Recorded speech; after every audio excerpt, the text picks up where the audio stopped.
I think we're live. Are we live? I don't know. Are you recording? I'm not. Just go ahead and record. Don't worry about the music. You can add the music. I can add the music in later. Yeah, I think we're live. I don't hear the delay thing.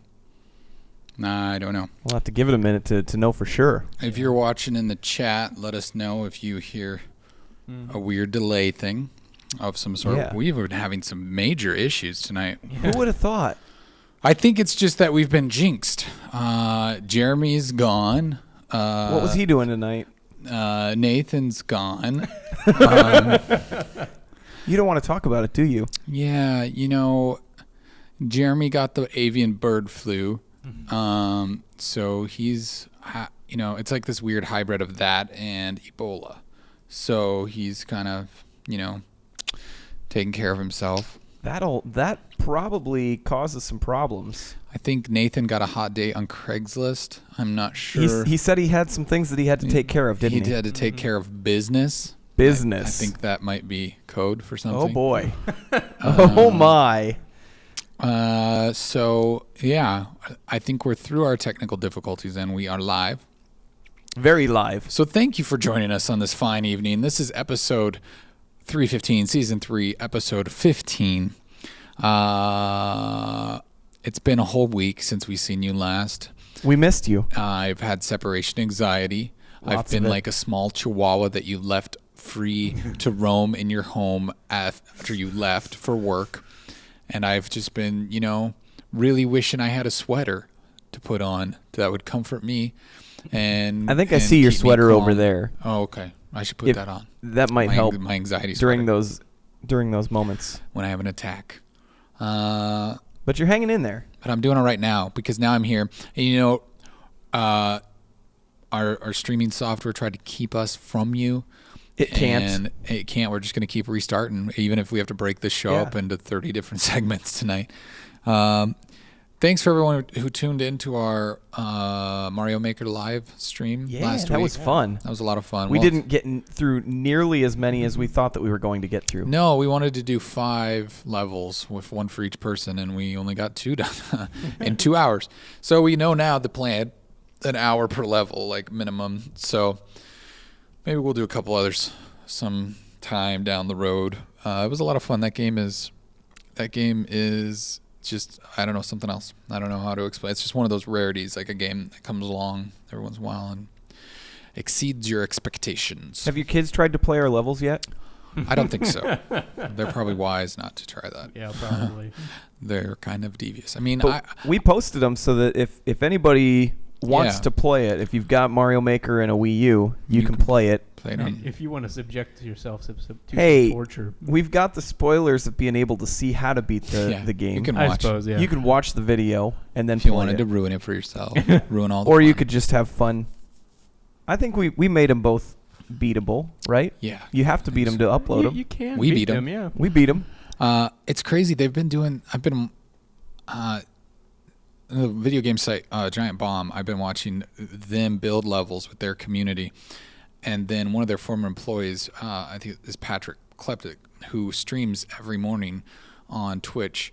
He calls it Mario Maker Mornings. And he tries to beat the level that Dan Reichert from Giant Bomb makes. Mm-hmm. And it's kind of this back and forth thing. And then they had like a fundraiser. And it's just been fun to watch this kind of play out. And then I saw that Griffin McElroy or whatever from Polygon, another gaming site, he kind of tweeted out to Patrick, if you got room on your dance card, I've got one for you.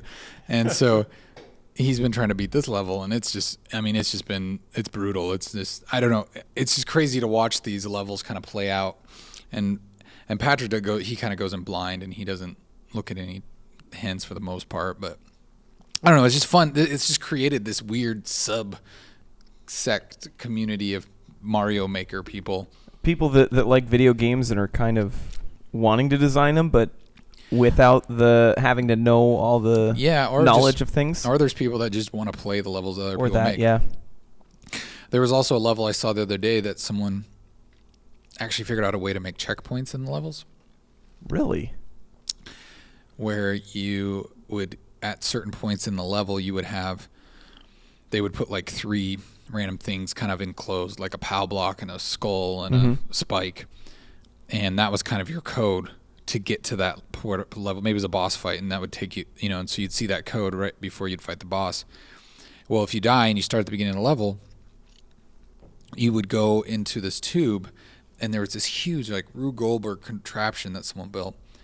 And then there were music blocks that you could hit. And if you hit them in the order that you saw those 3 icons, or those 3, whatever they were, items, it would somehow release a bomb, and it would fall down the side of this contraption and blow up these bricks that you couldn't get through otherwise, and open up a tube, and you could go in that, or a pipe. You go in that pipe, and it would take you to that level. So, I mean, people are figuring out ways of doing, like, really crazy stuff with that game. That's awesome. Yeah, it's pretty fantastic. Yeah, I still play it. Like, I probably play it at least a couple times a week. Just check out new levels and realize that I'm really not that good at it. Like, especially when I watch other people breeze through these really challenging levels, and I'm just kind of, not so great. Yeah, that's. But that's still fun. I still love doing it. I just like doing it. It still makes me think. I'm sure that there are some of them out there that are just like ridiculously stupid, that no one would be able to beat, but the one person that probably spent tons of time on this insane level that they built and barely beat it one time, and that's why it's available for people to get. Well, and it could even be something as stupid, like, it's cheap, because I'm pretty sure people maybe put, like, hidden blocks in levels that have, like, a star or something in it that just gets you to the end of it. And so, and there's no way of beating the level without that item. So I think, that's really cheap, but I think people are doing that. And so, and that's not a fun way to play the game. Sometimes I'll build a level and I'll put an alternate path that if you're lucky enough to find it, it's like a super easy way to the end of the level. But it's not the only way. But the hard way that's more obvious, you can also beat it. But, I usually try to beat them both ways before I upload it. It would be nice. Play it fair. Yeah. Play it fair. Trevor doesn't play Nintendo. Trevor hates Nintendo. Death to Nintendo. He has a DS, though. Just saying. No, I don't. A 3DS. You can't deny it. I do have a 3DS, and I do very much like it. So that's good to know. They might put Mario Maker on that. I wonder if they could port it. See, I would probably love could. it if they did. I just wonder if they'd have to, like, limit it to, like, one world, like Mario 1 and 3, or just Super Mario World, or something like that. If they could do all of them, just like 1 or 2 of them instead of 4 of them. Yeah, well, especially because the newest game is a little more graphically intensive, at least for a DS, I would think. But I don't know, though. They have new Super Mario Brothers. It looks like Devious Furball is on Trevor's side with the anti-Nintendo thing. Yeah, thank you. He owns a DS, though, Devious. Or maybe he's saying that the port would be good. I couldn't tell. I just saw that he said, "Yeah, Trevor." So he likes the Nintendo hate. He was helping us out with building those last week, wasn't he? Yeah. Okay, so he can't hate Nintendo too much. Yeah. He spent 2 hours with us and our Nintendo last week. Was it? I think that wasn't was it? Toxic. I think. Maybe that was someone else. Somebody if that was, then I apologize. Yeah. But maybe we remember you from something. Yeah, you've been here before. Thanks for joining us. We did 2 Twitch casts last week. Twitch casts, I like that. I like that. We did 2 of them in the tub. Twitch casts. 2 Twitch casts in the tub last week, so they kind of blurred together. Yeah. So if you haven't noticed, we're a couple men down, but that's okay. We're just gonna keep going. The show must go on. We're fine. We're gonna do a 4.5 hour podcast tonight. It'll be great. Endurance test. That's what it is. We're just going to run this thing into the ground all night long.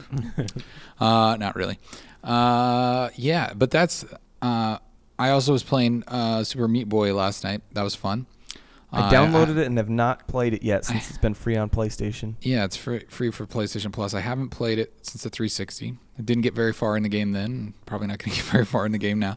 It's really challenging. I got through the first world, like the first boss battle and stuff, and... now in the hospital level where there's syringes everywhere. It's kind of dark. But hey, it's a game. You should try it. It's fun. Yeah. It's free. I think I'm gonna try it. I've been playing through the if you like a challenge, the Halo Master Chief collection. Speaking of which, that may foreshadow. We may be giving something away here. Are we doing that right now? Might as well. We might give away. Well, I don't know. Yeah. We'll give away these a little later. But I've got two. And the game's coming. The new Halo 5 comes out on Tuesday. Mm-hmm. This upcoming Tuesday. We've got 2 Master Chief Collections codes to give away tonight. So if you stick around and you want one, let us know, and we'll figure out a way to get that to you. Mm-hmm. You can, if you have Twitter, tweet at us at @MinInATub, and we can hook you up that way. But we're gonna give away those. We're gonna give both of them away just to spite Jeremy, aren't we? Well, yeah, I know he kind of brought those to the table. But here's the thing: is this is the perfect time to give them away because if we don't. This is the time for people to catch up on the story if they've never played the Halo games or if they want to just kind of refresh. Next week they're going to be playing 5. They're not going to want to play that. I know I'm like months behind because the collection actually came out a while ago. But see, you're in at the right time. I am in at the right time, and I was playing it the other day, and you don't have it, do you? Uh-huh. Oh, did you get the collection? Okay, so I was playing the first one, and I hit the little menu button on the Xbox controller, and I was like, what just happened? Because everything went like super dark on the screen. And then I pressed it again, and it was light, and I'm like, am I porting somewhere? What's happening? And then I realized that it was like the difference between the original game and the remastered anniversary version of it. Yeah. And like I've ever since then I've just been like, as I'm going through places, if I'm not fighting things, I'm like flipping through it and just like flipping it on the fly. Yeah. Just like to see what the original was like, because as far as everything looked, I remembered it that way, because that was really the only game that I'd played, and then it was like, none of this original looks familiar at all. I don't know why, but it didn't. It was weird. The reason I say you got in at the right time is because this game has been broken for like ever since its release. Oh, really? I mean, the single player stuff that you're doing offline is fine, but the matchmaking that hasn't worked, and I think they finally got it at a point where it kind of works, but like if you're in the game, like if you're in an online match and let's say it maybe matches you up with some people, and like the old Halo, you could just stay with that group and it would keep starting up new matches. Like a lot of other games. Yeah. Well, this one, that would break all the time. So the fix for it was pretty much that they just, after a match, they just boot you out of that server or whatever, and then you'd have to log back into it technically and find new people. That sucks. Yeah, so it's still not great, but hey, if you want to play a single player, you should do that, and we'll be giving them away soon. I'm doing that because I only played through the first one. I may have played some of the second one, but I just can't get used to not having iron sights. It drives me crazy. That's true. I have wasted a lot of grenades. Yeah, I'm like, wait, I just threw a grenade because I didn't have that didn't work out well. Yeah. So, but it's fun. It's Halo. It's cool. Yeah. Stuff, things.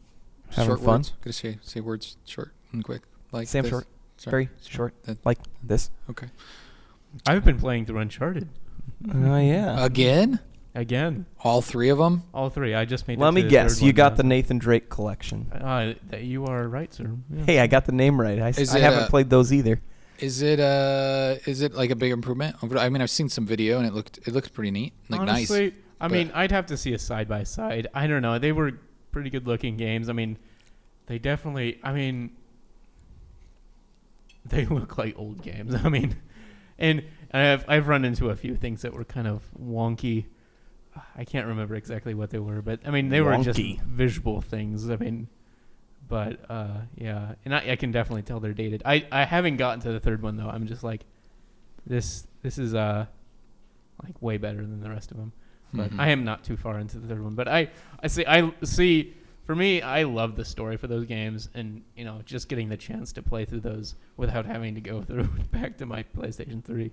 I think the hardest one for me to play through would be the first one, just because that game is not great anymore. Like in hindsight, like I mean, it was great at the time, but it's just like lots of running through the jungle shooting dudes, and then just the shooting didn't feel real great at the time, and like. See, it's funny because I think I actually liked the shooting first one better than the second one. Oh, really? That's weird. For some odd reason, it felt like, I don't know. I felt like I was, which I got better over the while, but I felt like I was able to pull off headshots a lot easier in the first one. Which maybe it was just some chink in the system or something. I don't know. Hey, Black Smoke, thanks for watching. Yeah. We're glad that we're relatable. Yeah. We try to relate A lot of times we fail. Well, and everybody at the table kind of has their own perspective on things, and so that's true. So someone, and usually there's a couple other guys. So we have the guy that doesn't play video games ever. He usually is sitting in the corner. Yeah. I wonder how many people listen to our podcast and they're like, "Oh man, I thought this wasn't just about video games," and then we talk about a lot of video games. Yeah, well, being on Twitch, it's kind of a thing. It is true. Yeah. It is kind of a thing. That's where we do it live on Wednesday. Do it nights. live. So yeah, that's cool. I'm glad you're getting through that. I don't know. It's quite the. It's definitely not dedication. for everyone. Okay. So if you haven't played them at all, I'd recommend them. Yeah, definitely. But if you played through them and you were just like, these are okay, don't buy it. It's not really worth it. I guess it's a good time though, because there has been a little bit of a lull in October of like not a lot of new games out and right now. the fourth one comes out next. Is it Comes out March or something? summer. March. Yep. Okay. Yep. March. Okay. Yeah. So I'm excited for that. So I got to finish those by then. Yep. Yeah. And they're not terribly long. The first one's pretty short. The second one's a little bit longer. Third one's probably The second one's the same. best, hands down. The second Second one's the best. Yeah. If you don't Okay. if you only play one, play the second one. I mean, the second one defines the game, just what that game can do, and then the third one kind of builds on it. But the second one has these huge set pieces, and it really kind of like defined that console too, what it could do, the capabilities of the PlayStation 3, and I mean, the first one looks all right and everything, but it doesn't have that feel to it. It doesn't have that. I don't know, vibrato, I guess. Yeah. Right. It's and it didn't really hit its stride. The first one, it was kind of just like, okay, we got this new IP. This, And it launched. It was kind of almost a launch title or close to a launch title. I think it came out pretty early on in not maybe launch, but like within a year. I think after. so. I don't really recall. But it showed off. I mean, at the time, it was like, oh man, this looks great. Holy crap! But then when 2 came out, it was like, how did they make it look this much better? Yeah. Does it look that good on the PlayStation 4? 3 looks pretty decent. Because 3 was right near the end of PlayStation 3, wasn't it? It was like 2-3 years ago. Nearing the end. It wasn't quite near the. I mean, because they had the Last of Us, which came in right at the end. Yeah. Oh, okay. So I mean, it was. Yeah, that's another one on my list. Yeah. Well, you're kind of new to the PlayStation family. I am new to the PlayStation family. I have a lot of catching up to do. You're excused. Yeah. But there's a lot of good games coming out, and it's about to hit like peak chaos. Starting on like right now. Friday, right? Isn't Assassin's Creed come out on Friday? Yeah, hopefully. Have we seen any reviews yet? Hopefully it's good. Crossing their fingers. The review embargo is up on Thursday, so if anybody's curious about Assassin's Creed, reviews will be tomorrow going if you're watching live. Or it's yeah. already passed if you're listening later. Yeah, so sometime tomorrow. I don't know exactly when. I don't know if it's at midnight tonight or if it's like some weird like noon or whatever tomorrow. But yeah, you should start seeing reviews for Assassin's Creed tomorrow. Which seems like it looks a lot more intriguing than the Unity one. Yeah, well, and it's promising that they're actually going to lift the embargo a day before the game comes out. So. Yeah. See. Oh, go ahead. Oh, sorry. I was just gonna say. I was gonna say there's things I think look good about it, and there's a couple things that I'm a little wary of. But well, it doesn't help that Metal Gear Solid came and just ruined video games forever. Like, here's your awesome stealth. Yeah. Nothing else will be ever the same. Yeah. I did find myself playing Halo a little different after playing Metal Gear. I was like, I don't need to sneak here. Just I just go in. I can't Fulton the Covenant. Dang it. Yeah. Oh man. I don't know. Watching people play like streams of like Assassin's Creed Syndicate, it's just weird because now like living in this post MGS5 world, they have I don't know. There's just certain things about that world where you can tinker. Like you can, we've talked about that. We had the spoiler cast. You can find it on the site. Minutub.com. But there was like it's just like you can try different things. I want to try to see what happens, see how it affects the world. Where Assassin's Creed never really been good at that, and it's obvious that it still isn't. And I don't know. It does look more. It's like this game. They were like, okay, we don't want it to feel dead, so we put a lot of stuff in it. There's that harbor with all the boats. I saw IGN was playing Frogger on the harbor, like they were like jumping on the boats, like. And then there's people everywhere, and there's like little kids, but they don't react to anything. Like you walk up to someone in public and you shoot them in the face, and the crowd's just kind of like, oh my, like they don't really care. And then like if there's an enemy there, then or a guard or whatever, they seem to get all up in your business. But at least Grand Theft Auto figured that out. Somebody gets hit, you punch someone, and everyone goes running and screaming. Yeah, you know that something's happening if you hear a bunch of screaming and stuff in Grand Theft Auto. Well, I can't remember in any of the other Assassin's Creed were there kids? Like because. I feel like there were in 3. This one has lots of children in it, I noticed. And I was watching, I don't know who I was watching play, but they kept shooting at the kids. And it doesn't really do anything, but it's just weird to have the NPCs there, but all they do seem to be doing is facilitating like a backdressing. They don't really have much more purpose than that. Yeah. See, I almost thought I remembered there being kids as in like, because you can hire the thieves or whatever. I thought, weren't some of them kids or something? I don't remember. It might have been. I think in the 3rd one there were some in that, wasn't it Boston or whatnot that they're Oh, okay. in the 3rd one? Was that the one with Connor? Yeah. Yep. Yeah, I think there were some kids in that one. That was when I lost interest in that game. I really enjoyed that one, but I think that might have been just because I was intrigued more with the history, the time in history that they were looking at rather than some of the other ones. See, that one for me was a huge letdown for like this. I loved the gameplay. The gameplay was a ton of fun for me, but like the story-wise, I was like so disappointed in Connor because they were going right off Ezio, and Ezio is this larger-than-life character. You know, he's I don't know, this very romantic kind of spy character or whatever. And so you get Connor, who's supposed to be this kind of grounded, like more serious character, I guess. And he had this nice tragic backstory, and I don't know. And he just comes off, he's just this whiny guy. He's just like, they killed my people. Yeah. There was a bit of that whininess to him. Yeah, he totally was. Big baby. Yeah. But yeah, so there's Assassin's Creed, and then on Halo. Tuesday is Halo, and then November 3rd is Need for Speed. November 6th is Call of Duty Black Ops 3. November 10th is Fallout 4, very big day. And also on the 10th is Rise of the Tomb Raider, which will sit on the shelf until Fallout's done. Until everyone's gotten over their Fallout hangover. Then you've got November 17th, you're hit with Star Wars Battlefront. And then on December 1st is Just Cause. And then I think Rainbow Six Siege comes out that same day. So that's a lot. That's a lot of games. And then it kind of dies down for January. I saw that Firewatch comes out on the 9th of February, which I'm excited to play that game. It looks very interesting. Oh, I thought you were saying that Amazon was putting out a watch. I was like, why? Why would they do that? Oh, man. The Amazon Firewatch, completely Firewatch, useless, but great for buying products from Amazon. I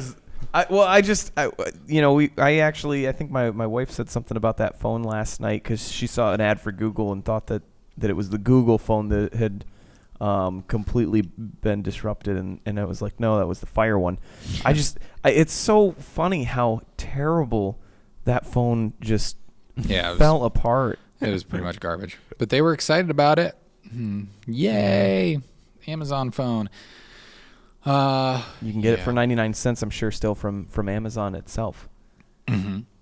99 cents probably. Well, no, I mean, like within 2 months, they'd changed the price. If you bought it with a contract or something, when that phone came out, it was like 99 cents or something within like 2 months. It was like, probably free that's now. not a good idea. They probably give you a free Amazon Prime membership now if you buy it. So should we jump into some stories? Yeah, we got a few. We got some stuff. Yeah. We didn't really change up the word. Oh well, I'm gonna start here. Just go for it. With TonyIsBack.com. Tony's back, everyone. Tony is back. Oh, cool! Look at that. I accidentally put the agenda up there. Oh no. That's cool. You guys can see the agenda. Don't look at it. Don't look at our agenda. Now you've seen the future. Tony is back. I don't know if anybody at the table know what this is? No, I don't. I kind of read through it, and it seemed like a joke I didn't really get. Did you watch any of the videos? Yeah. No, I haven't. They're pretty messed up. So this, I'm still not sure what it is. I know that Kellogg's got these videos taken off of Facebook earlier this week. Probably rightfully so, but it's kind of this weird thing where I think that maybe it's like some sort of health organization is trying to come at them for promoting this cereal as like maybe all sugary cereals as being a healthy choice for your breakfast, and like they're covered in sugar and not healthy for you, so you shouldn't eat that. But they're doing it in a really weird way. Like they I don't know. They have Tony the Tiger. Maybe let's just watch. I feel like we need to watch at least one of the videos. Yeah, let's watch. Let's see. Oh, whoops. Do we have to go to the actual page to see the video? That would be helpful. Let's load it in YouTube though, so we can see it bigger. Yeah. But it's kind of saying, okay, when you were kids, we were told that we just need to eat a balanced breakfast with Frosted Flakes, and we could get through anything. That's kind of the way they pitched those commercials back when we were children, and it's pretty much saying that was wrong. But now that we're grown up, how does it relate? So let's see what's happening. So there's a lady in a diner, and Tony comes to sit beside her. It's tough. Don't worry, Ace. We've practiced. But first, let's start with a complete breakfast, including my vitamin-packed Frosted Flakes. They bring out the tiger in you. You be good. Frosted Flakes good? They're great!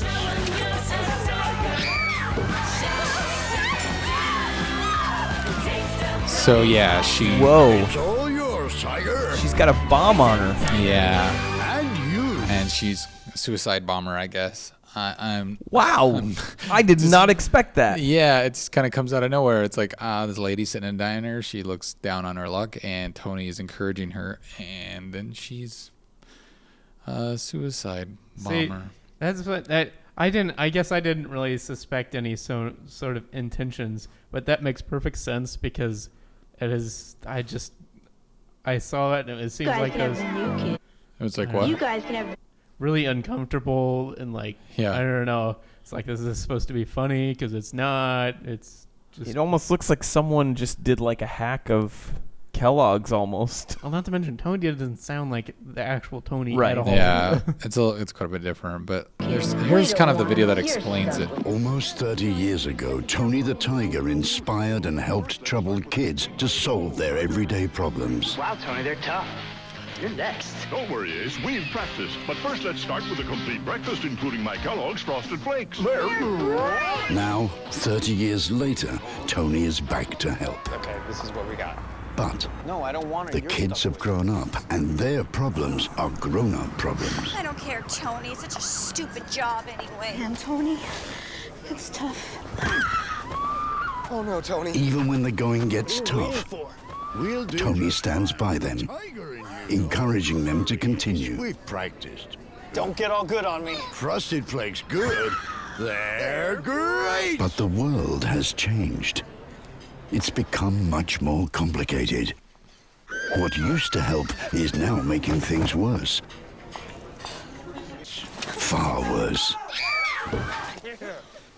Oh, jeez.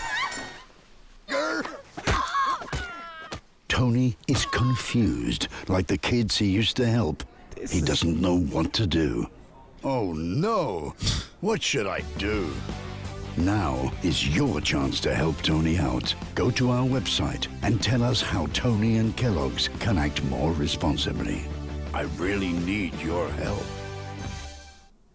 Yep. So we got kids that grew up to be prostitutes, police officers that just beat people, women, and a suicide and bomber. a suicide bomber. Wow, that's what Frosted Flakes did for us. Yeah, I think somebody needs to calm down. I don't know. Yeah, I'm not. It seems a little dramatic, and I don't know what they think they're. I mean, are they? If they're just trying to bring attention to how unhealthy the cereal is, it's not conveying that message at all. Yeah. Not in those videos that I'm looking at there. And I don't get it. Is it saying that because we were like crazed up, like sugar addicts brought up on sugar cereal, that we're gonna be suicide bomber prostitutes? Like I don't know what. Yeah. Maybe. I mean, I think that from an internet standpoint, from an internet culture, it's like the video. It's like, oh, it's it's twisted and dark and like Edgy. edgy, and that's okay, great. That's why you like it. But I'm still a little bit confused about what they're really trying to, what their message is. Yeah. What does it say with that? Who are we? Website error. Yeah. But it shows Kellogg's. See what they tried. They tried to make it look like it was actually Kellogg's site, but Kellogg's obviously didn't want that. Yeah, wonder why. So I don't. Oh, so they've got all the same top links that Kellogg's has. Yeah. So maybe it's interesting. Maybe it's like I don't know. And then it links back to Kellogg's. A jaded former employee. I don't know. Yeah. That's probably because I see it and I'm just like, somebody's got a bad sense of humor or something. I don't know. Yeah. Yeah. I just don't. I mean, I don't understand what it is that they're trying to do. Yeah. That's confusing. It's very confusing. So maybe if you're in the chat and you know what's going on, you can help us out. We're lost. We need help helping Tony. Maybe it's like a generational thing, and we're just like, we don't get it. I'm too old for this. Are we getting too old for that? Do we not? We're too old to understand this humor. I'm sorry. Maybe. I guess. Anyways, I wanted to show that and see if you could help us resolve the issue. I really want to know. So next I want to talk about a game that was recently been kind of popular on Steam Greenlight, which if you're not familiar is where you can vote on games to be greenlit by the indie projects that Steam will let, I guess, be on the store. This game is called One Life. Okay. And I think quite a few episodes ago we were talking about Kojima, the creator of Metal Gear, wanting to make a game like in the 90s where if you died in the game, your disc would just corrupt and like be useless. And yeah. It was worthless. I think there was another game that was like set amount of deaths that we'd come across too. Yeah. That it like the game itself would no longer work for anyone. Yeah. Once a certain amount like were a million or billion. So this is another one that's in that same vein. Kind of. It's a little more drastic though. This game, you play it. It's kind of it's like, I guess what you would call PvEVP. So can you run that by me one more time? I'm not following. PvP is like player versus player. So okay. PvE is player versus environment. Okay. And so this is pretty much a player versus environment versus player game. So you've got your elements of the environment with enemies, things like that, and then also other online players. It's a shooter. And you get these sweet semi trucks that you can pimp out and put stuff in and like store things in it and all that. And then, but anyways, if you can, the other thing is like you can like mock other people by like peeing on them, which is kind of like Postal, which is weird, but whatever. They must have really liked the Postal mechanics. Strange. But here's the big gimmick is if you die one time in the game, you die, your Steam account is blocked from ever playing the game again. You're done. So it's kind of interesting. I mean, my first question was, how much does it cost? Because I would be willing to give it a try if it wasn't crazy expensive. And I think, Trevor, you looked it up and found out it was going to be $10. $10, yeah. If you go on the okay, website. that's not terrible. So I was like, you know what? Just to experiment with it, it would be worth it. So I voted yes on Steam Greenlight. I mean, I know maybe that seems like a waste of money, but I like the idea of the experiment, just to see what it would be like. I wonder if it would cause people to like try to make other Steam accounts to play the game again, but then they would have to buy the game a second time or a third time, and like. Ooh. But I guess that doesn't matter. The creators of the game probably wouldn't mind because that would just mean more people buying the game. But would you guys play a game like this? Would you pay $10 for a game that if you died, that's it? Totally. I would be a nervous wreck about it, but yes. I know. I'd just be like this timid guy in the corner hiding, like, hoping to build some sort of. The worst would be if you formed an alliance with like other friends online, and then maybe one of you guys like accidentally shot the other person, like, and killed them like on accident. And I also wonder how much health you have. Like, can you, like, one shot death is like very realistic, or is it you have a little more padding? So I saw that they talked about it. And it's, I mean, if you get shot, from what I hear, you don't die instantly. Like, you're down and not out, pretty much. And so they can come up to you, whoever shot you or whatever, they can come up to you and finish you off, or spare you, or humiliate you, which is the peeing on them. Would that still spare you if they humiliated you? Probably, yeah. Okay. So they could pee on you and then shoot you in the face Yeah, again. it just like, you know. That would be the worst way for a game to end. Yeah. Oh, I'm down, and this guy's walking over. Oh, he peed on me. Oh, I can never play the game again. You know, that does bring, that's very like, it's like a very big social experiment. Then that brings up kind of an interesting point, because then it would be neat to see if people really would play it that way, like be okay with just humiliating them and then moving on. Yeah. But you know, there's just going to be these totally jerks that are just going to this. I think that would be the reason that I think that I would be a little more hesitant to play a game like this, because not so much the idea of it, but just from my experience playing online, different games, and the way that, like, Rust. you know, if you go Rust, exactly. You go through Rust. Yeah. You go through and you play a game, and you know, I mean, we've spent that one night playing Rust, and we built up that giant tower, and then we even took out a few people, a couple of clans. I think that was maybe one of the happiest I've ever seen Trevor online, because he was sweet shotgun kill he got. He was just like, "Hey, I'm in charge here, and I'm running the show." And then all of a sudden, there's 3 other guys that kind of come out of nowhere and Claimer Joe'd us. Yeah.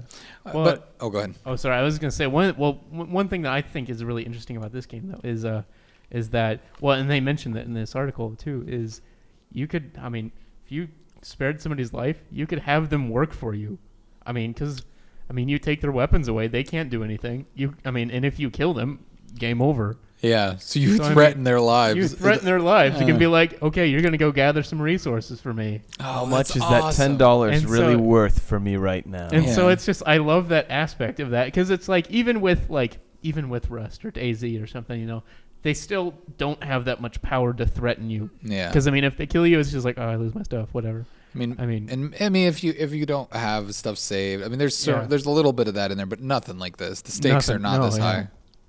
No, see, I mean, I think I'd be more okay with it if I knew that a lot of people were going to do that, rather than just be like broing out. Yeah, I got that guy, and I'm going to pee on him, and then I'm going to shoot him in the face. Yeah, which I'm sure is going to be a high percentage of it, and then you're more than likely to run into those guys. But I might give it a try. Oh, you know, it'd be really awesome is if it told you how many people they killed, to where you could look at their stats and be like, do you deserve to live? Yeah, and you could just be like, nope. Bam! Yeah, that would be interesting. MGS style. Because then scan them. It's Rick's questions. How many people have you killed? Yeah, from Walking Dead. Yeah, from Walking Dead. Sorry. Yeah, that would be interesting, because then in and of itself that would add another tick to your counter as well. Oh yeah, I guess yeah. I mean that could play hand in hand. I mean, yeah.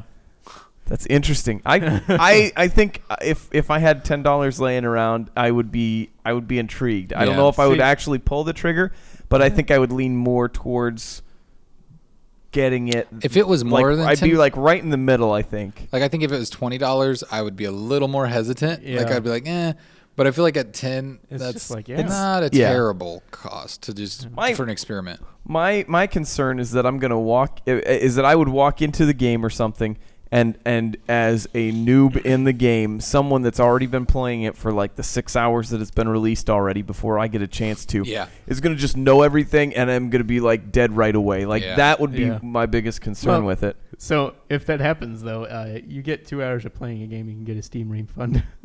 So, I mean, that is true. There we go. If you did, I mean, and that happened, you'd just be like, well, I'm just going to get my money back. I'd at least get $2 or 2 hours worth for this $10. So that'll be like the most refunded Steam game ever. Probably. I imagine maybe they'll have a new barrier or something where they can't actually kill each other or something. I don't know. Anyways, I don't know when it's out. I don't know if it's going to get greenlit, but keep your eye on that. It might be kind of fun. Check it out. So this story comes from the National Geographic. And there's a floating city above China. Are there dragons up there? They found, what is it now? I can't remember. Atlas? No, what was Cloud Disney Atlas. Infinities? Or not, I'm sorry. What? What are you talking about, Trevor? You done lost your... Bioshock Infinite. Sorry. Okay. Oh. Disney Infinity. I spit that out. I wasn't even thinking. Yeah. Bioshock Infinite. Yeah, this is China's floating city on the science of mirages. It says the atmosphere can play fascinating tricks on our brains. Superior mirage may even behind the myth of the Flying Dutchman. So a bunch of people in China. Oh boy, here we go. But you can see in the video that there's a city in the sky, and there's like 13 ads on this video.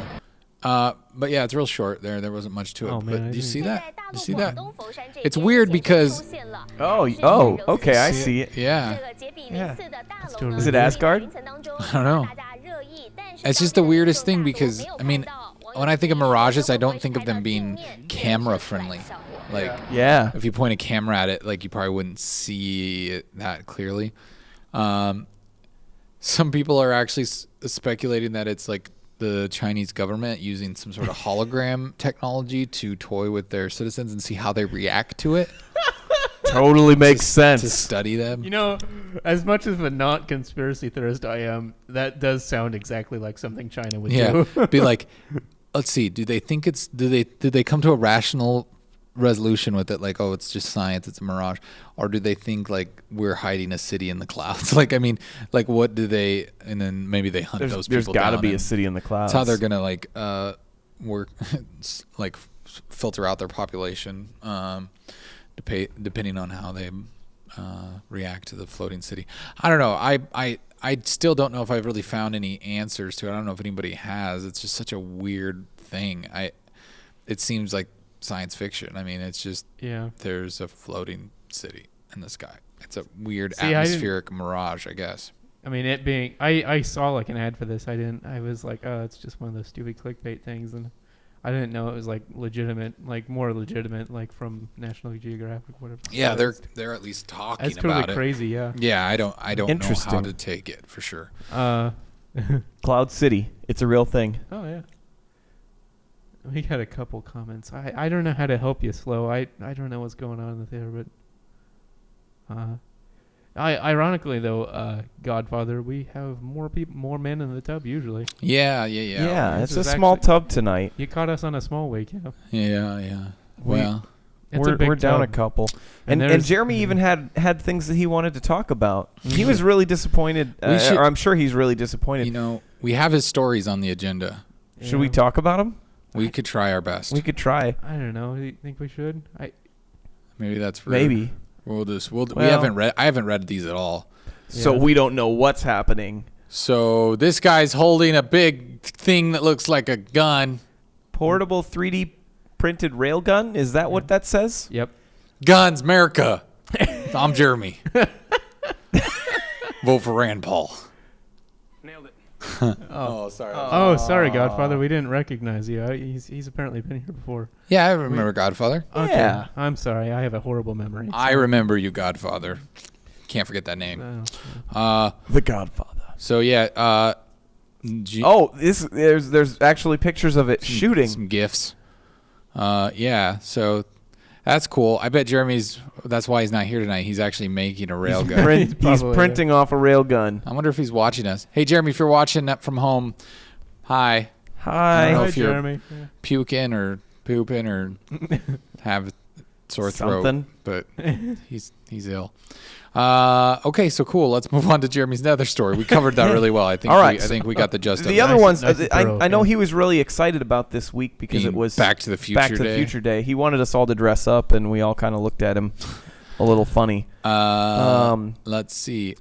Interesting. Back to the Future conspiracy theory connects the trilogy to September 11th attacks. Of course, Jeremy would pick this story. All right, he can't defend himself now, so let's. Oh my gosh, should we even play the video? It's 12, It's 12 minutes minutes long. long. Oh my Holy- gosh, no. Yeah, let's just give it like a minute. Let's just see what they say. Dear Dr. Brown, on the night that I go back in time, you will be shot by terrorists. Please take whatever precautions are necessary to prevent this terrible disaster. In the 1985 classic Back to the Future, at a scene called the Twin Pines Mall, we were witness to a sudden surprise terrorist attack. Oh no. Perpetrated by a group of Muslim terrorists. That's very stereotypical. It's never Twin, mentioned that they're actually Muslim. Which is a Muslim. reference to the Twin Towers. Yeah, totally is. It's totally when a you turn the reference. sign upside down, the digits on the clock read 911. Are they being serious? The Twin Pines are a symbolic representation of the Twin Towers. Before the terrorist attack, the twins are present, but after the attack, the twins are gone, replaced with a single pine. This takes place on 9/11, where the twins are destroyed and replaced with a single tower, the One World Trade Building. Also at this scene, Doc shows us 2 stopwatches, both of which display encoded 9/11s. Is this only a coincidence? The pines are the towers, and this symbol system is confirmed in Back to the Future Part 2, where we see the twin pines appear again on a projection movie screen in Marty's future house. Marty's family gathers around the movie screen, and the twin pines actually morph into the twin towers. Oh boy. This is because the the channels twin change? pines are the twin towers. The pines are the towers. Pines saying it. towers. And the Twin Pines Mall me. is the Twin Towers Mall, which is why all the clocks here secretly say 9/11 and why there will be a Muslim terrorist attack resulting in the destruction of the Twin Pines, or the Twin Towers. But the appearance of the towers is not a random backdrop, as we can see the Statue of Liberty lurking just as secretly as the towers, making this scene a secret recreation of New York City, where Marty's family has gathered to stare at Ground Zero. Of these 3 characters staring at Ground Zero, one of them is completely upside down. But in the entire Back to the Future saga, this is the only time when an upside-down character will ever appear. The hint being given here is to observe the scene from his perspective by turning it upside down. But when doing so, the Twin Towers are clearly shown to be falling down. In the entire history of cinema, this scene of Back to the Future is the most literal depiction ever made showing the Twin Towers falling down. So how is it possible that this scene would occur in a story that already contains a terrorist attack by Muslims at the Twins on 9/11, where the Twins are the Twin Towers, which then execute Hollywood's best depiction of the Twin Towers' collapse? But Back to the Future doesn't just portray this attack, it develops into an elaborate warning about it. I can just go back early and warn them. Oh yeah, that's exactly what it is. Are they saying time travel is true? Will be shot by terrorists. But Marty is carrying more essential information about the future. He knows the exact time and date that a tower will be struck. Save the clock tower! Save the clock tower! Sorry, I was only going to watch a minute of this, but it's too intriguing. In a story we already suspect of being a 9/11 warning, how is it possible that this phrase appears on a flyer telling the future? Then, when the tower strike takes place, a giant flaming 9/11 That was totally a plane that hit that 9/11. tower, right? Look at, there's a 9. Marty knows exactly when and where this tower strike will happen because it's all written on this flyer and placed in his hands. But something lurks in the background overseeing this transaction. The Illuminati! Why does this symbol hover Oh my while Marty is forewarned about the tower strike? We should have known the Illuminati have developed time machines and are Back to the Future hiding was written and completely directed pointless by Robert messages in movies. Zemeckis, first released in 1985, but to depict the future, thing goes Zemeckis chose on and October on. 2015. Hi, Doc, what's going on, huh? Where are we? When are we? October 21st, 2015. 2015? The Twin Towers scene takes place in October 2015, and the towers appear on a movie screen, meaning the McFly family is watching a secretly placed Twin Towers movie released on October 2015, directed by Robert Zemeckis. Oh. So how could it be that now, in the real October 2015, a major Hollywood production is about this to hit Inception theaters to Inception? worldwide, and it is exclusively about the Twin Towers? It happens to be directed That's all by it's about Robert is the Twin Zemeckis. Towers, not the guy title that's of this walking new across Twin them. Towers film is The Walk, and this new Twin Towers film has the exact same release date as the secret Twin Towers film planted in Back to the Future, which exposes the symbolism of the pines and depicts the Twin Towers I'm trying collapse. to shut it off. So I really why am, would but I Zemeckis can't now stop draw our watching. attention to it We with can a watch it major later. Hollywood I can't stop it. Back to the Future was stinking released bored. in How are you 1995. bored? This The is Walk awesome. in 2015, crazy conspiracy exposing crap. this warning. It after is crazy, 30 but years. it's crazy. Marty writes this warning into a letter. He seals it shut, intending for it to remain hidden for a specific amount of time. What's the meaning of this? Find out in 30 years! 30 What's the years. meaning of this?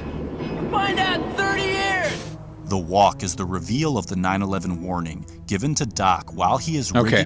All right. It's losing me. I need to go home and watch this now. Yeah, I'm gonna watch. You can watch it. This is on cinemablend.com, so if you can check it out. I'm gonna try to stop it. Oh, by the way, chat. Sorry, the audio was off. I think we fixed that, so hopefully it's catching up to you now. So let us know.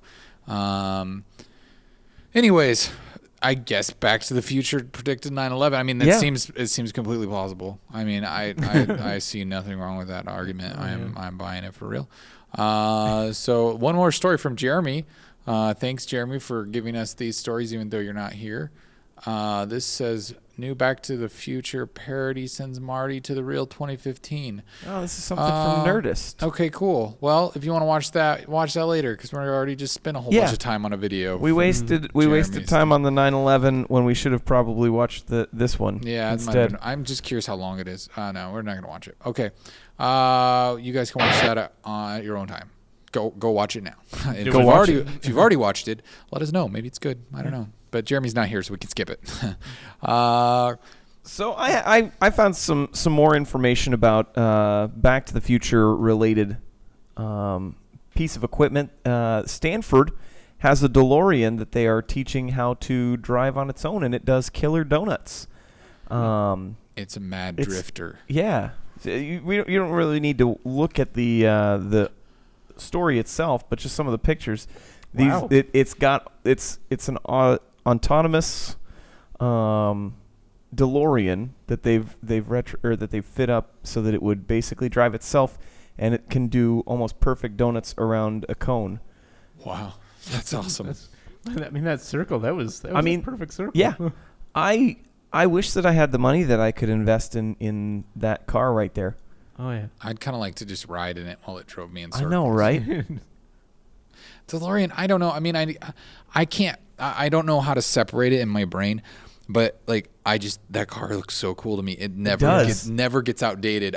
Every time I see one, I'm just like, I want that car, and I don't know if it's just because it's directly tied to my love for the Back to the Future movies. It could be, or if it is kind of a cool car. It doesn't matter. I think 30 years from now, I'm still gonna look at the DeLorean and go, man, I wish I had a DeLorean. Have you ever seen them? Totally.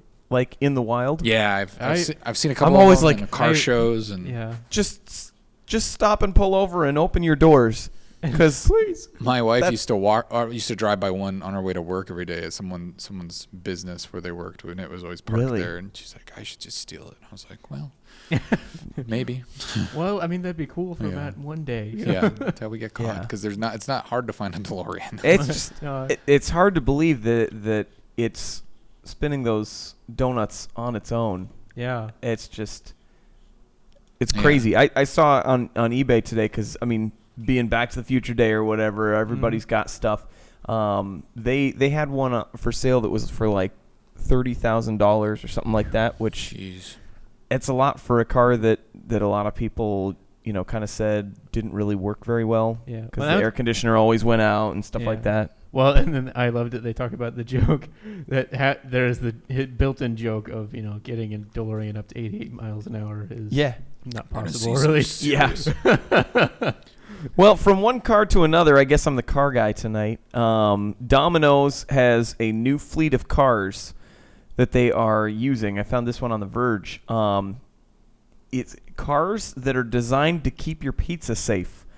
It's important. So they basically have taken these, I believe they're the Chevy Volts, and the hatchback version or whatever. Yeah, and basically took out everything in the back seat and have kind of put like a warming oven. So the innovators have done it again. I think they were the first ones that introduced the pizza tracker. The pizza bag that keeps your pizza warm. and then the pizza tracker. Pizza tracker. And now this. And it has a light on the top of it that lights up if they're delivering pizza, just like a taxi cab would. If it's taking people or whatnot. Is it also an Uber? I don't know. That would be the most efficient way to use it, wouldn't it? I kind of want to get a ride to the Domino's, and then maybe if they're going back in your direction, they'll drop you off or something. There's not a lot of themed Ubers in Omaha, but I kind of want to start one.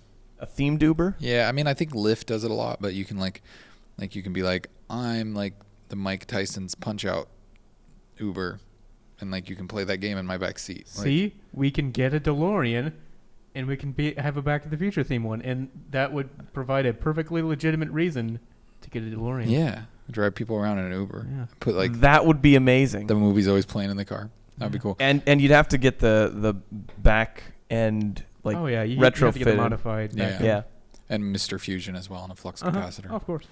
That's cool. I wonder, are those like going to be in production? Like, or is it just an I think idea? it said in the article that there's like, scroll down a little ways. There's like already 97 of them on the road. Really? Yeah. Okay. Nice. So probably in much bigger markets than ours. Yeah. But still very cool. We agree, by the way. Godfather pizza safety is a priority. Yes, very priority. Yeah. I hung out on The Verge a little bit today, so I found another article. There is a huge asteroid that will zoom by Earth on Halloween, and it's going to murder us all. But don't panic. We're all going to die. Death is imminent. The part resistance is futile. The part that got me was the second line, even though NASA just found out about it last week. Oh gosh. Whoops. We missed that on our asteroid detector. How's that? So anyway, with the way that this is set up, I guess as small as it is, even though it's supposed to not kill miss millions, us, could take out a region. They said that if it gets to the largest amount, it said that if the asteroid's diameter is its smallest on its estimated range, the asteroid could cause an extremely large regional disaster. At the higher end, we'd be just below a global catastrophic event. And the interesting thing that I didn't know about, NASA already has a lot of them mapped that's crazy. That would be potentially global catastrophic events that could be coming towards us. But there's none of them. There's none of the extinction level asteroids that would be closer to hitting us within the next century. Mm-hmm. So we're gonna be good. Our kids may not, but that kind of boggled my mind. I didn't realize that they were out there. They said that part of the reason they missed it is because most of what they're looking for is anything that would be like catastrophic event, extinction level type of asteroid. Mm-hmm. And so they missed it. They said that one of the interesting things about this that's unusual is the speed at which it's moving, that it's going to be moving nearly 22 miles per second, which is a much higher velocity than the average asteroid speed of 6 miles per second. Is that why they missed it? Wow. That could be some of it. So it's eccentric. They've caught it late, and I think that it's because it's a little bit smaller than what they're typically looking for. But I did not realize that they said that they are constantly observing the night sky to look for those extinction level asteroids, and they've mapped out an estimated 90% of them so far. And there are no threats of these larger asteroids hitting us within the next century that we know about anyway, it says. Unless there's another one coming even faster than this one. Unless it's one that we miss like this one that actually hits land, and then we're all kind of in a pickle. It just seems crazy that it's like, what are the odds that they all miss us, all like for as long as they have? Like, it's just crazy. That's why it's just like, that's why we need to keep funding NASA. I mean, Ooh. what do we do if we Star can't get off the Wars. planet? I mean, if there's a big asteroid coming there and it's going to blow us up. That's a big asteroid. We need the technology to be able to get to Mars. Yeah, exactly. I mean, you can live there. I saw The Martian. You can live there. Oh, it's rough, but you can live there. It'll be fine. Let's grow something. It's not much fun. But After all, we learned earlier that the Back to the Future movie knew about 9/11, so why wouldn't The Martian be a true life story about life on Mars? I'm sure it is. It's a warning to us. It's a warning to us of some kind that there's going to be an asteroid that's going to hit the Earth. Mm-hmm. You heard it here first on Men in a Tub. Minds blown. Yes. All right, that's all I got tonight. Well, that's good stuff right there. I tell you what. I'll tell you what. I'll tell you what. I got dibs on the story that you all care about. I don't. Hey, we all cared about the other stories too. We know it's Back to the Future Day, even though it's like Star Wars week slash actually it's like months it's slash like from here to December 18th. It's just like so obviously Star Wars tickets went on sale, but most obviously the new trailer came. Is it obvious? I don't know. I mean, it's fairly obvious, but you've probably, if you're like me, you've watched this many times. Only if you're watching the sports ball because you see it. Oh, by the way, it was like, oh gosh, that was the worst. I had to watch sports, and shut up, Trevor. my ambivalence towards them grew with every passing second, which was very slow. And every passing ball. Yes, and yes, and then all you haters of the sport ball. Oh yes. The sport ball, no fun. I wanted to tell my little story because so I wanted to buy tickets because of course I have to be within the first day of seeing them. Well, I think all three of us. Oh yeah, we all jumped all on that bandwagon, and I had a bit more of an exciting story just because I went crazy, and I like to try and make things into events. I had a friend over and we were buying tickets, so of course AMC's website was completely overwhelmed when you went to try and buy tickets, and so my friend was just like, we should just go to the theater because I'm not too far from the theater, so we just went into the theater. Come to find out, they wouldn't sell the tickets until after the trailer halftime had shown. Oh really? But you could buy them on the website before. So did you sit at McGruffin's and wait for it? Yeah. So there was it was kind of this cool experience because there was like four or five other people trying to do the same thing there, and so we all kind of talked and stuff, and it was a lot of fun. But then there's this little tiny kind of bar section at this theater, and they have TVs going, and they had the game going, of course, because they were the trailer, right? And they probably have the game going anyway. So, but. It was this kind of cool moment when the trailer started coming on. All the workers came over, and it just fell dead silent, and everybody watched the trailer, and it was just this really kind of cool moment that made me really happy. I spent all that money to go to the theater. You spent money going to the theater? Well, when you drive a Jeep, it's not a cheap endeavor. No, it wasn't too far, but I mean, I had a really cool story too. Yeah. Yeah, I sat on the couch and I opened up my AMC app and I bought my tickets.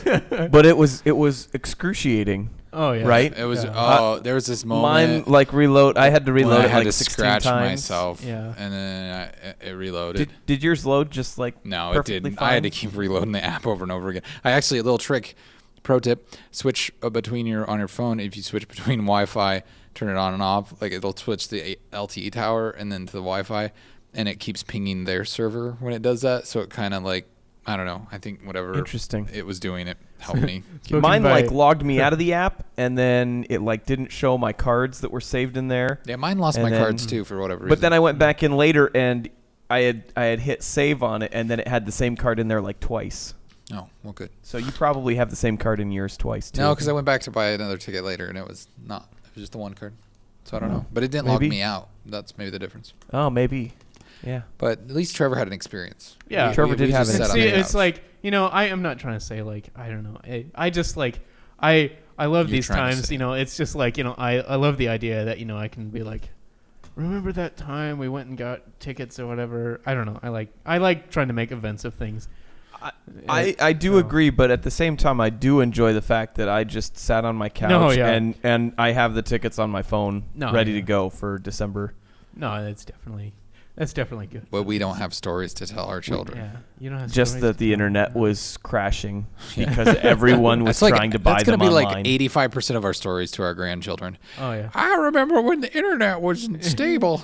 And they're going to be like, "You're crazy, Grandpa. The internet's the most stable thing in the world." Yeah. What are these megabyte download speeds? I mean, it is kind of a religion. Oh, Godfather says, join the hype train. I just jumped on it. It's one of those things you just, whatever.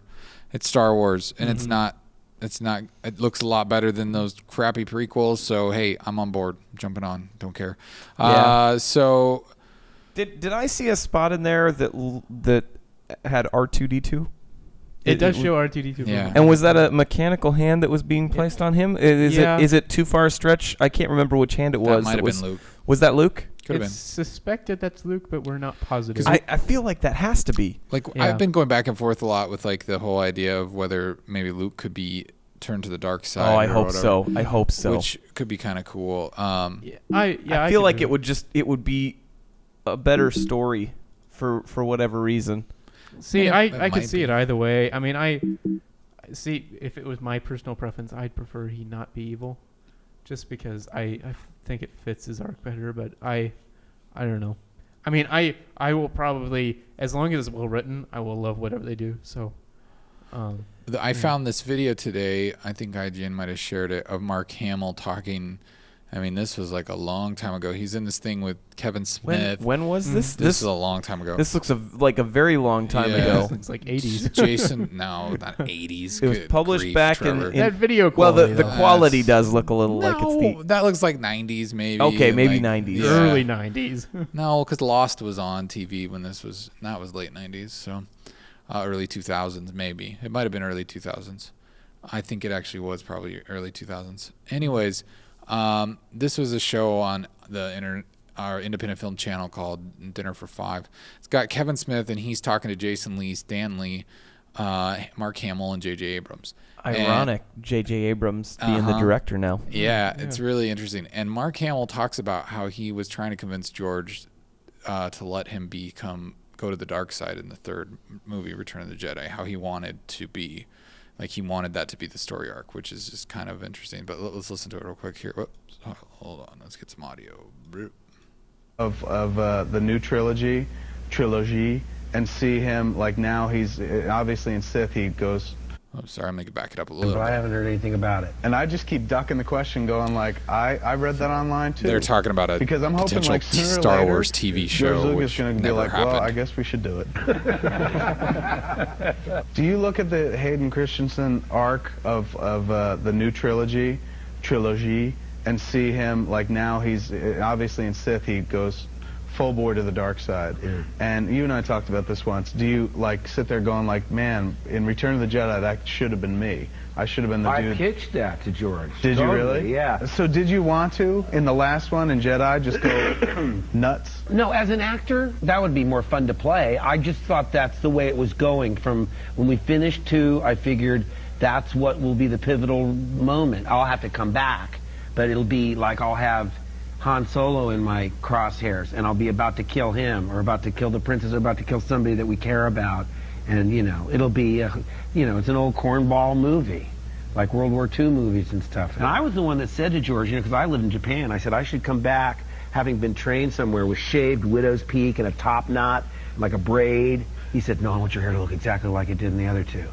Then of course, what do I see? Anakin Skywalker got himself a braid, looking a little Asian and whatnot. But he drives you crazy, because I remember we did this, with the stunt guy, and Peter Diamond was the stunt guy. Anyways, he kind of elaborates here on some other stuff, but you can look that up. But it's just kind of interesting to see him bring that up, like he would have liked to have been evil. And well, that's interesting, because this is kind of similar, I guess, is Harrison Ford talks about he wanted Han Solo to die in Return of the Jedi, because they wanted this Jabba's palace to be this kind of pretty brutal gunfight where Han Solo dies, and so that would kind of be a perfect kind of jumping point for that. So that would have left him without a job, though, here in the year 2015. I'm sure right? he would have been worried about it. Totally. Yeah. But I think it would be interesting. Yeah, if he just if these new movies they just kind of fulfill these, like, I don't know. I don't know how to play out. I feel like Luke is going to play this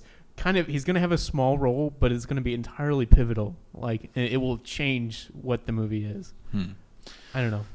he'll just. I don't know evil. how. Yeah, well, they certainly sure have tried to keep him under wraps, whereas he's totally secret. Yeah. Han is like front and center, almost like he's one of the stars. I think he's one of the main stars of the movie, though. Yeah, I think they're treating him as... he's pretty. Well, he even got a little bit of Leia Carrie Fisher time. Yep. To this new trailer. So I saw you tweet something about her man hands or something. Oh, that was kind of an inside joke between him and a friend. Oh. So there's. Okay. I just spoiled it. I think it's just a book cover, isn't it? It's just a book cover where they have like man hands or something on it. Yeah, all those books have kind of weird art. Yeah. And so that's funny. Yeah. So one last thing you've got here is the Steam controller. So I picked up a Steam controller because I was very curious about them. I liked them better when they had touchscreens. Idea, but it was probably in the very one of the first initial concepts that they showed, it had a touchscreen. I just kind of was it kind of like the PlayStation's touch screen. It was kind of like this section right here would have been. Oh, that's right. I do remember seeing that. It looked pretty cool, but I just kind of wanted to share some of my thoughts about it. But okay, so I'll explain kind of what here. It's you should hold it into the other camera if you can. Okay, yeah, I'll hold it into this camera a little bit here. So, all right, okay. Here, I'm gonna move over here just so it's a little more comfortable. We wouldn't want you to be comfortable though. Okay, so this. Oh, here. There you go. Okay, right there we go. Yeah, that's good. This is it, and it's a good shot. So, kind of what you'll notice first is there's only one joystick here, and so I mean that's kind of your main thing. But kind of your main feature here is this trackpad, and what the purpose of this controller is to be like, oh man, I hate playing Civilization because I have to sit at the keyboard and mouse, and it feels so unrelaxing. I want to be on the couch in my underwear. And so this is for that. This is what that was made for. And so I mean, it's just this trackpad to where you can just kind of control things. But it's kind of a cool idea. So I picked it up just kind of curious, how it would work. And I mean, pulling it right out of the box, I was like, man, this thing kind of feels like a piece of crap. It doesn't feel as high quality as an Xbox One controller. However, once I started using it, I was like, oh, this is pretty cool. This is a nice piece of technology. But so it's not a piece of crap. It's not a piece of crap. Okay. The trackpad part there on the right side, does it feel kind of like, because how a Mac, the touchpad on the laptop kind of feels like it's kind of glass, but it just seems so one-to-one reactive. Like when you touch it, it just react. Does it feel pretty similar to that, it's very reactive? Yeah, it's kind of weird because it's kind of got this. I mean, you probably can't really see from this, but it's pretty matte. Yeah, I can kind of see. It's not very smooth. Kind of plays on there. But it's. I mean, it feels very reactive, and depending on what mode you're using it has this kind of haptic feedback. Oh, okay. And it felt good. It feels nice to use, but it feels so foreign. It feels so weird. And Jim Sterling said this. He's like, if it was the first controller I ever used, I would probably love it. And I have to kind of echo that sentiment because, well, okay, here's the biggest part that I had trouble getting used to. So first you've got the trackpad, which is entirely different than anything you're used to, but also it is. I meant to bring an Xbox One controller, but it is an opposite setup as the Xbox One controller, to where you've got the joystick here, and then the D-pad here, and then these buttons are up there, and the joystick's down here, and to where it's just totally weird, and it just makes it so much harder to get used to. And so I wanted to test it out a little bit. I played a little bit of Borderlands with it, and it felt weird, but I could see how it could actually work really well, oddly enough, for a first-person shooter. And obviously, it's not necessarily meant for that kind of stuff, but it's and so I did play a little bit of Minecraft with it. I had troubles getting it set up though, just because it's meant to use with Steam games, and you can get it to work with other games, but it's a little more difficult. But yeah, it's really cool though. I mean, I don't know. I'm pretty impressed by it. It makes me want to get a Steam Link box. Sorry. Which is, it's only $50, but this is pretty cool. Oh, also as a side note, they don't work with Macs currently. And because my Mac, my Steam account is also tied to a Mac computer, they gave me the entire Valve library for free of games for free, just because as an apology. What games? All the Valve games. Oh, really? Like Half-Life. Because it wasn't working? Because it didn't work. And so I mean... Don't you have a PC that you play games on? Yeah. But he's just saying because it was attached to a... Yeah. Interesting. So, I mean, I thought that was pretty nice. It was kind of unfortunate because I have most of their games, but I was like, that's such a nice gesture. So is that still going on? So I should buy one and then... I don't think it will at this point, just because they know. Oh, they know. But yeah, so I just wanted... I wanted to talk about that, and it's pretty cool. It comes with this little... it comes with a little dongle, So dongles are important. You don't have to have Bluetooth or whatever. So it's pretty slick. I enjoy how it works. It's definitely super weird. It seems like it would kind of fill a void with, like, I still think for like first person shooters, I'm gonna want like more of like an Xbox controller when I play that. I mean, I know most people are gonna be like, oh, it's PC Master Race, I'm using keyboard and mouse. That's great. I don't like keyboard and mouse. That's just, I rule that out most of the time. But the idea that I could play like even a game like Polybridge or Civ or something like that you have to have a mouse that this would maybe work for that. I kind of see it being one of those kind of controllers that just kind of fill that gap. Maybe I'd have it lying there for those types of games when I wanted to play them on a TV or something. But it's interesting. I might have to pick one up. They're $50, right? That's $50 for them. Yep, they're. I am curious about that Steam Link though. I wonder like if it's like if there's no delay, it would be really cool to have that and be able to play, especially like multiplayer games and stuff. To just play it. But and of course they've got their full consoles. And they're just gaming computers with their own thing, which are kind of cool. But I rather just build my own. Yeah. All right. Cool. Well, that was the Steam controller. Yep. If you like them, check them out. We got no emails to cover this week. Send us emails. We like them. I want to get at minuteatub.com. And I think that pretty much does it for us this evening. We hope we kept you entertained. I mean, being down two guys. That's not common for us. Devious Furball was putting in some comments there at the end saying weight does not equal quality. I think Trevor got to his point there. It's maybe not perfect, but it seems like it's for a first shot. It seems pretty good. Yeah. I guess for me it wasn't even the weight necessarily. The plastic feels kind of chintzy, maybe. It just kind of feels not as high quality. But I mean, once you get to using it, like I said, it feels really good. So. And it's got the paddles on the back too, doesn't it? It's got the that's what I forgot to say. It's got these little kind of clicky paddle things on the back, which are pretty slick. So you got basically three buttons on the back. Yeah. So you've got I'm just gonna show it here, just because you've got these little paddle here. You've got two buttons here, and then your triggers and bumpers, of course, and then you've got your D-pad, and your kind of your standard buttons too. Huh. So. We'll have to check it out. It's really cool. Cool.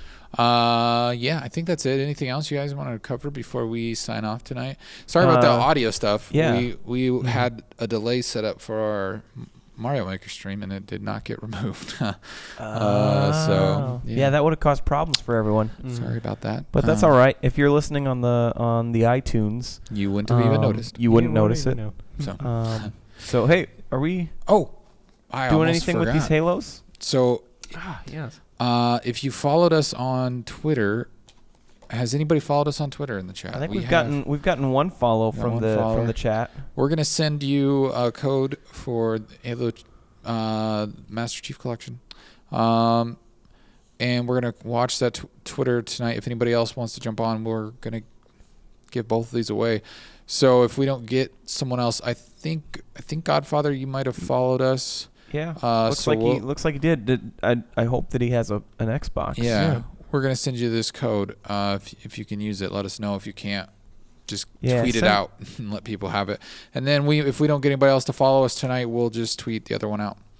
And then it'll be up for grabs for anyone. So, okay, yep, that was Godfather who followed. So we'll send you this if you'd like it. We'll send it to you a private message. So if someone else wants the other copy of it, let us know. And I'm sorry. Devious Furball. That's all we got is Xbox One. Well, it's not on PC anyway, so. Yeah. But that does it for us tonight, I think. Yeah, I think so. I think so. I had a good time. How You about know, you guys? Yeah, who needs those other guys, right? It was a good time. Yeah. Yeah. We'll just do it like that's what this happens next time. when you get sick and have dates or whatever business Whatever's you got to going take care of. But I think we'll probably be back with the full crew next Wednesday night. That's at the goal. 11 p.m. Central Standard Time. Make sure to like us on Facebook, follow us on Twitter, follow us on Instagram, or you could check us out on Snapchat. I think that covers it. Follow us on Twitch. We really appreciate that. Yeah. That helps us out. And YouTube. Don't forget about YouTube. We're there too. All over the internets. All over the You can find us. interwebs. And as always, you can email us at iwannaget@minuteatub.com. That's it for tonight. Thank you for watching, guys. We appreciate it. Good night. Good night. Farewell. Guten Tag. We're out.